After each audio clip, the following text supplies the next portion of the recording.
মই শ্ৰীমতী অজন্তা নেওগ ঈশ্বৰৰ নামত শপত লওঁ যে বিধিৰ দ্বাৰা স্থাপিত ভাৰতৰ সংবিধানৰ প্ৰতি মই প্ৰকৃত বিশ্বাস আৰু আনুগত্য পোষণ কৰিম।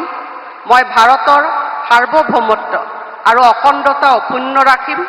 মই অসমৰ এগৰাকী মন্ত্ৰী হিচাপে মোৰ কৰ্তব্য বিশ্বস্ততাৰে আৰু শুদ্ধ অন্তঃকৰণেৰে সম্পাদন কৰিম আৰু মই ভয় বা পক্ষপাত, অনুৰাগ বা বিদ্বেষ নোহোৱাকৈ সংবিধান আৰু আইন অনুসাৰে সকলো শ্ৰেণীৰ লোকৰ প্ৰতি ন্যায় আচৰণ কৰিম। মই